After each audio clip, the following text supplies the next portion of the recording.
Salut la Ranger Family, ici Timer, j'espère que vous allez bien. Aujourd'hui, je vous propose une vidéo qui devrait beaucoup vous intéresser.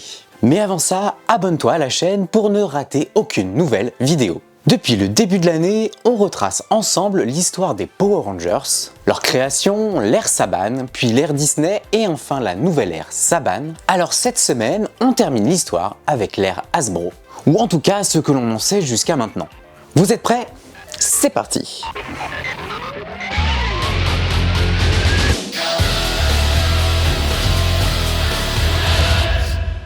Dans la précédente vidéo, on avait exploré la période Saban Brands de la franchise Power Rangers. Si vous ne l'avez pas vu, je vous mets le lien en description. Après 8 saisons produites, Saban cherche un nouveau Master Toy, une compagnie capable de proposer des jouets de meilleure qualité que Bandai, dont les ventes de jouets ont beaucoup chuté, notamment lors de Power Rangers Ninja Steel. Hein Saban et Brian Goldner, le président de Hasbro, sont très proches. Et c'est tout naturellement que la société derrière Transformers, Mon Petit Poney ou Marvel fait une proposition de rachat de la franchise Power Rangers. Goldner est persuadé que Hasbro pourrait élever le niveau de nos héros colorés. Hasbro bénéficie des accords encore en cours signés par Saban, comme le contrat avec Nickelodeon, renouvelé juste à temps pour 3 années supplémentaires. La société s'entoure de noms connus dans la communauté Power Rangers pour travailler sur la toute nouvelle saison Power Rangers Beast Morpher. L'ère Hasbro peut commencer. Et pour commencer, Hasbro surprend avec la saison Power Rangers Beast Morpher. D'ailleurs, petite anecdote, les mots Beast Morpher ne sont jamais prononcés dans la série, c'est uniquement le titre de la saison. Première surprise de la part d'Hasbro, l'annonce d'un nouveau logo. Après plus de 20 ans avec le même design, il était juste recoloré saison après saison. Le logo de la franchise Power Rangers est modernisé. Nouvelle typo, nouvelle couleur, mais toujours déclinable.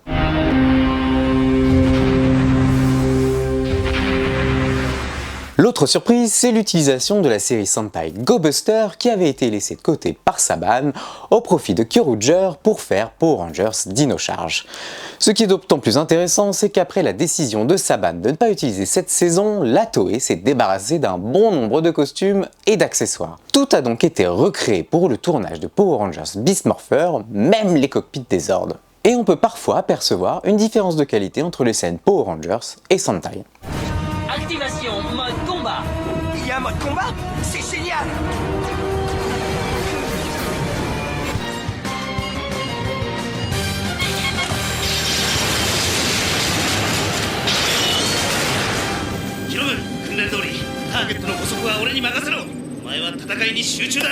La dynamique des épisodes est un peu modifiée. Déjà par un générique réduit à seulement 30 secondes au lieu d'1 minute pour donner plus de temps d'écran à l'intrigue. C'est frustrant, mais finalement c'est une bonne solution pour avoir des épisodes plus longs.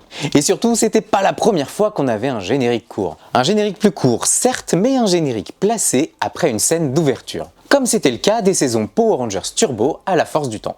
Et parfois, il fallait attendre jusqu'à 9 minutes avant de voir le générique. Suite à des études ayant montré une forte appétence pour les combats en civil, Power Rangers Beast Morpher reviendra un peu plus à ces scènes qui ont fait le succès de la franchise. On en parle un peu avec Simon Bennett dans cette vidéo et je vous mets le lien en description. C'est en saison 2 que Beast Morpher tente de nouvelles choses, comme par exemple remplacer les épisodes thématiques Halloween et Noël par des épisodes sur le sport et sur les méchants. Alors que Beast Morpher n'est pas une saison anniversaire, elle propose un team-up géant avec les 3 équipes de Rangers liées aux dinosaures.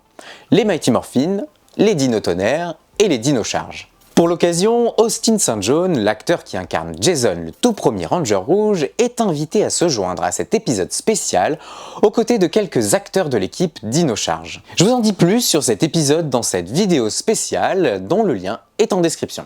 Et soudain, c'est en milieu de saison que les choses basculent. L'épisode 10, intitulé Le piège d'Evox, révèle l'existence d'une pièce où la grille Battle Force entrepose de la technologie Ranger appartenant à d'anciennes équipes. Et d'une saison qui semblait assez séparée du reste du lore, on passe à une saison ultra connectée avec toutes les autres. Oh, oh c'est un Blaster Thundermax. Et comment il est arrivé là? C'est un morpheur mystique. On a une sacrée collection. Un morpheur RPM. Et ça ne s'arrête pas là. Outre l'apparition furtive du Dr K dans ce même épisode, le personnage mythique revient en fin de saison lorsque la révélation ultime éclate.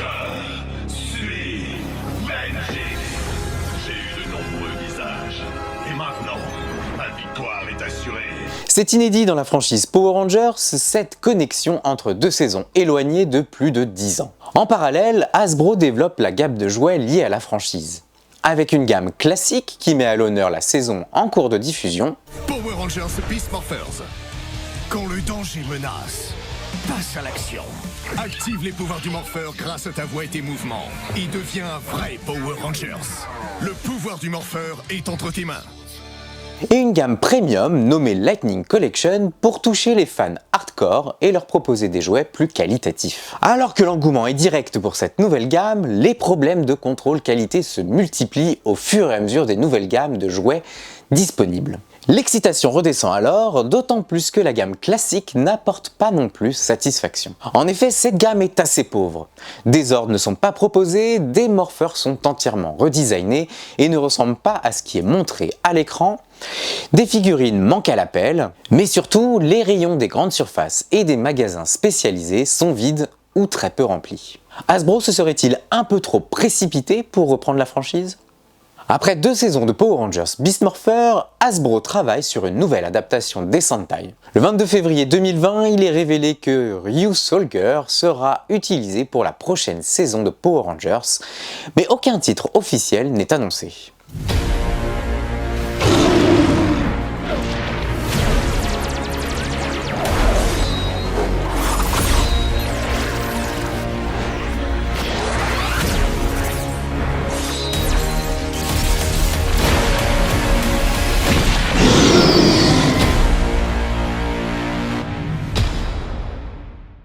Plus tard, Simon Bennett, le showrunner de la série, indiquera que le titre de travail de la saison était Power Rangers Dino Night. À ce moment-là, Hasbro est en plein questionnement car le contrat avec Nickelodeon ne couvre qu'une saison de cette nouvelle adaptation. La société commande alors 26 épisodes pour une unique saison afin d'honorer le contrat de diffusion et avant de tourner la page pour passer à sa propre adaptation de la franchise. Depuis le rachat de Power Rangers, Hasbro travaille sur un projet parallèle avec Jonathan Entwistle, mais celui-ci a du mal à prendre forme. Finalement, en mai 2020, Hasbro annonce l'arrivée de Power Rangers Dino Fury sur Nickelodeon à partir de février 21. Power Rangers Dino Fury. Coming soon.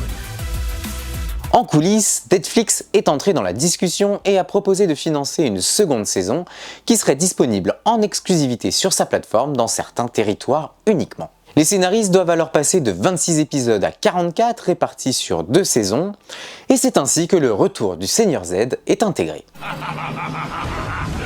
Regardez, c'est moi, Lord Z. Simon Bennett nous en dit plus dans son interview dont le lien est en description. Les équipes créatives font le choix d'un gender switch pour le personnage du Ranger vert, passant d'homme dans le Sentai à femme dans Power Rangers. Avec une explication assez drôle sur l'absence de jupe sur son costume. Une petite seconde. Les jupes, c'est pas trop mon truc. Les équipes vont même plus loin en faisant de ce personnage le premier représentant de la communauté LGBTQI+, ouvertement assumé dans la série. Et grâce à cette belle histoire, Power Rangers Dino Fury remporte un GLAAD Awards pour la toute première fois. Après Power Rangers Beast Morpher, qui avait exploré le lore de la franchise à travers la technologie Ranger disponible à Grey Battle Force, Dino Fury décide d'intégrer des personnages mythiques et pourtant jamais exploités en 30 ans, les maîtres de la transformation. Ces personnages qui apparaissent de façon assez innocente dans l'épisode 7 de la toute première saison, deviennent les personnages centraux des 2 saisons de Dino Fury. C'est une légende qui remonte à la nuit des temps, quand le bien et le mal furent séparés et se mirent à se battre l'un contre l'autre. Il y a des millions d'années, une tribu de sorciers qui s'appelait les Métamorphies réussit à isoler les puissances du mal et à les enfermer dans 2 œufs magiques. Ce sont les œufs maléfiques. Ils les mirent dans un coffre et en firent don à la mer, espérant que les dieux des océans veilleraient à ce que jamais personne ne puisse mettre la main dessus, et libérer ainsi les forces du mal. Et là encore, cette saison, qui pourrait sembler très éloignée du reste du lore, se reconnecte très rapidement à toutes les autres saisons grâce à ses personnages emblématiques. L'idée est vraiment très bonne, tout comme l'exécution, bien que cela puisse poser de nombreuses questions sur les événements des précédentes saisons. Après une première saison plutôt calme, toute la complexité de la saison Dino Fury se révèle dans la seconde moitié de la saison 2. Et on recroise d'anciens amis comme Mick en saison 1 qui pourrait presque nous faire apprécier Power Rangers Ninja Steel, et surtout la Générale Shaw et les Rangers de la grille Battle Force pour un combat contre l'armée de Z. Il faut se rappeler que le tournage des 2 saisons de Dino Fury a eu lieu en plein milieu de la crise du Covid. C'est pour cette raison que les Rangers de la grille Battle Force ne sont visibles qu'à travers des scènes japonaises et non aux côtés des Rangers Dino Fury. Autant les audiences télé de la saison 1 ne sont pas particulièrement bonnes, autant les statistiques de stream de la saison 2 sur Netflix sont très encourageantes. Partout dans le monde, les diffuseurs sont ravis. Hasbro comprend qu'il y a encore un truc à faire sur la franchise avant de prendre une nouvelle direction. Surtout que le 30e anniversaire des Power Rangers arrive à grands pas. L'idée d'un événement pour les 30 ans de la franchise vient d'un concept créé par David Yost, l'acteur qui incarne Billy, le premier Ranger bleu. En 2021, il travaille alors sur une série intitulée Quantum Continuum. Il pitch son idée à plusieurs plateformes et partenaires, mais cela ne prend pas. Finalement, Netflix obtient les droits pour un épisode spécial basé sur la série Power Rangers, et cet événement est officialisé le 30 septembre 2022 lors de l'Hasbro PulseCon. Hey Ranger Nation, David Yost here, coming to you live from set in New Zealand, where we are working on something really special to celebrate the 30th anniversary of Power Rangers. Now, I can't give you too many details quite yet, but I will tell you that it's going to be an epic celebration, and I, for one, am super excited to be here working with an old friend. Isn't that right? Yo, what's up, Ranger Nation? It's your boy Walter Emmanuel Jones, also known as Zach, the OG Black Ranger. Hey, yes, we're having a great time, and I gotta say, it's kind of hard to believe that we're celebrating our 30th anniversary. You look too good for that. Hey, but we're excited to be here on set, and I can't wait to celebrate and see you guys next year. You know what time it is? It's Morphin' Time! Le titre Once and Always est une référence à la mythique phrase Once a Ranger, always a Ranger, ce qui veut dire Ranger un jour, Ranger toujours. En français, il est intitulé Toujours vers le futur. Lorsque le projet est en phase de pré-production, Hasbro est persuadé que les acteurs originaux de la série vont se bousculer pour participer à cet épisode spécial. Spoiler, c'est pas le cas. Les scénaristes planchent d'abord sur une histoire incluant les 6 Rangers d'origine, Jason, Zach, Trini, Billy, Kimberly et Tommy. Évidemment, il était impossible de faire revenir Tuitrang, l'actrice est décédée en septembre 2001. Il était donc prévu depuis le début que cet épisode serait un hommage à l'actrice avec l'inclusion de sa mort à l'écran et l'intégration de sa fille Min pour prendre la relève. Ce que je n'ai pas précisé, c'est qu'Hasbro voulait faire en sorte que cet épisode spécial s'adresse aux premiers fans et non aux enfants. Les scénaristes pouvaient donc inclure des éléments plus matures. Au fur et à mesure des refus de chacun des acteurs originaux, les scénaristes ont dû réécrire une nouvelle histoire. Finalement, seuls Walter Jones et David Yost, qui incarnent respectivement Zach et Billy, ont accepté de jouer dans le spécial. Alors pour compléter le casting, la production a fait des propositions aux autres acteurs de Power Rangers. Steve Cardenas et Catherine Sutherland, qui jouent Rocky et Catherine, se joignent alors aux Rangers noirs et bleus. Johnny Wong Bosch et Karan Ashley sont aussi intégrés dans le spécial, mais pas en tant que Ranger. Et leur intervention en tant que représentant de la SPA est très intéressante. Finalement, le script final est bouclé quelques jours avant le tournage en automne 2022. Le spécial est tourné en 12 jours, peu de temps avant le tournage de Power Rangers Cosmic Fury, ce qui permet aux 2 équipes de se rencontrer en Nouvelle-Zélande. Alors qu'il ne devait durer que 44 minutes, soit 2 épisodes, Toujours vers le futur dure presque 1 heure grâce au soutien sans faille de Netflix. Le spécial est bourré de clins d'œil à l'intégralité de la franchise, et je vous invite à regarder cette vidéo si vous êtes curieux, le lien est en description.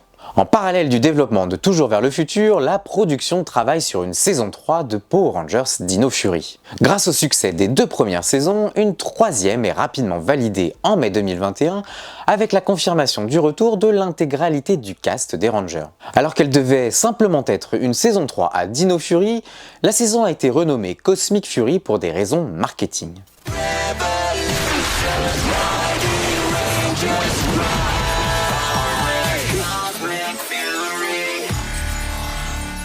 Lors de la pré-production de la saison, Netflix passe commande pour une saison complète de 20 épisodes. Mais c'est avant la validation du spécial des 30 ans de Power Rangers. Pour des raisons budgétaires et malgré la demande insistante de Netflix, Hasbro réduit la commande de la saison Cosmic Fury à seulement 10 épisodes, faisant d'elle la saison la plus courte de l'histoire de la franchise, si on ne tient pas compte d'Alien Power Rangers. À l'opposé de Dino Fury, les scénaristes doivent alors condenser les histoires écrites en 20 épisodes pour tenir en seulement 10. La plupart des éléments ont survécu, mais certaines histoires auraient pu être plus intenses. Et si vous voulez savoir lesquelles, je vous invite à regarder l'interview de Simon Bennett qui nous explique tout. Le lien est en description. La production de la saison est officiellement annoncée lors de l'Hasbro Pulse du 27 août 2022. Now, Hasbro and I have some really exciting news that I just can't wait to share with you today. And the news is that I will be returning to Power Rangers Season 30, which is viewable in 2023, and the name of the season is Power Rangers Cosmic Fury. Now, as you can see, the sets are going up here in the studio in New Zealand. Et cerise sur le gâteau, la sortie de cette dernière saison sera simultanée à travers le monde. Une première pour la franchise. Après de nombreuses spéculations, Simon Bennett, le showrunner, met fin au suspense en annonçant fin septembre 2022 que la saison Cosmic Fury serait basée sur les images du Sentai Q-Ranger, mais uniquement pour les Zords. Les costumes des Rangers, les méchants et les scènes de combat au sol seront entièrement originaux. Encore une première pour la franchise. L'équipe créative va encore plus loin pour cette dernière saison. Pour la première fois, le Ranger rouge, chef de l'équipe, sera incarné par une femme. Rouge? Ça te va très bien, la couleur rouge. Ce n'est jamais arrivé de façon officielle et durable, bien qu'il y ait eu plusieurs femmes Rangers rouges à travers l'histoire de la série, comme la chef de l'équipe A de la SPD ou Lorraine dans Power Rangers Samurai. Et encore une première pour la franchise. Mais malgré ces prises de risques et ces avancées pour Power Rangers, de nombreux fans expriment leur déception. Tout d'abord face aux costumes originaux. Puissance Cosmic Fury! J'ai toujours adoré monter en puissance. Spéciaux, vides, caoutchouc, faux muscles, la liste est longue pour recenser tous les défauts mis en avant. Mais le principal est surtout que les costumes de Q-Ranger étaient beaucoup plus appréciés. Simon Bennett, fervent défenseur de la franchise, a tenté de s'expliquer, et notamment en précisant que les costumes originaux devaient avoir plus de détails et de textures, mais c'est à la demande d'Hasbro qu'ils ont été simplifiés. Cette demande avait été faite pour permettre aux fabricants de jouets de simplifier le process de création de figurines, sauf qu'aucune figurine n'a été proposée à la vente. Mais à côté de ces critiques, on retrouve également de belles éloges, notamment avec l'intégration du Ranger Obscur, qui n'avait pas été utilisé dans Power Rangers Dino Supercharge, ou avec le retour d'anciens acteurs et principalement David Yost qui incarne Billy et joue les mentors de la nouvelle équipe des Rangers Cosmic Fury, bouclant ainsi la boucle de l'histoire de la série.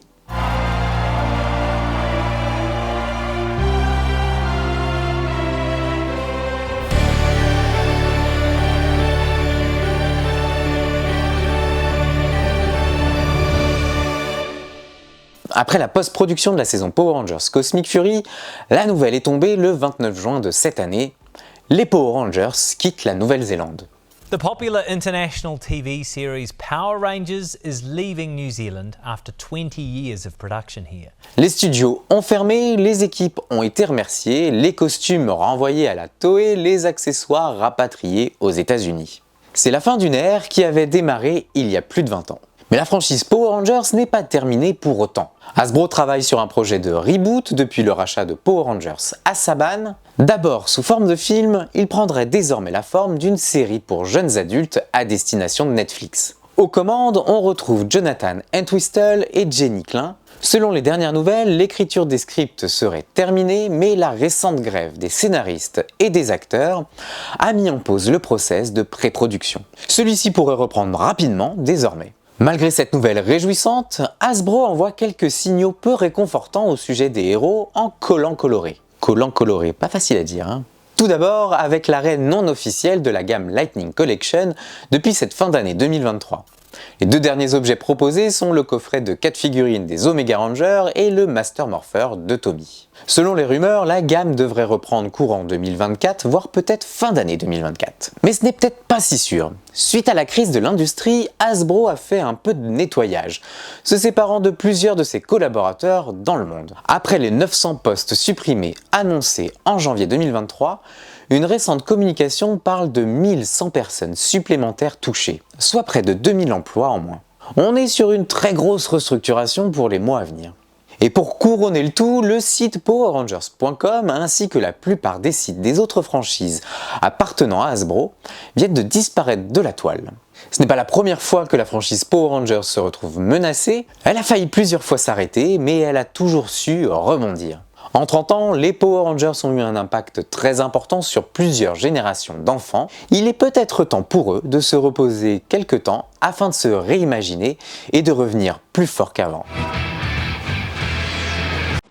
C'est tout pour aujourd'hui. J'espère que cette vidéo t'a plu et si c'est le cas, lâche un pouce levé. Et dis-moi en commentaire quelle est ta saison préférée au sein de l'ère Hasbro. Profites-en pour t'abonner à la chaîne pour voir d'autres vidéos comme celle-ci et surtout ne rien rater de l'actu Power Rangers. Vous ne le savez peut-être pas, mais cette vidéo est la 100e vidéo depuis que j'ai lancé les vidéos du jeudi il y a 2 ans. 2 années qui se sont écoulées très rapidement. Je tiens à tous vous remercier du fond du cœur d'être toujours plus nombreux chaque semaine. La chaîne a atteint des records cette année. Bon, des records dans l'univers des Power Rangers, hein. Notre univers est une niche, faut pas l'oublier. Mais des records quand même. Et vous n'imaginez pas à quel point ça me touche énormément.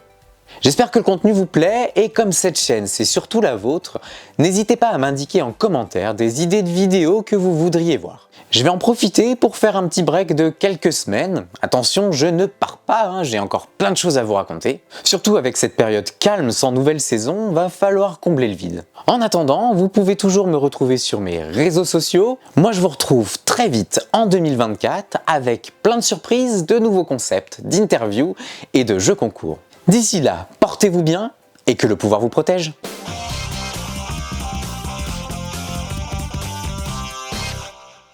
Au profit de Kyoruger, on s'est trompé, ouvertement assuré dans la... Après une première saison plutôt calme, toute la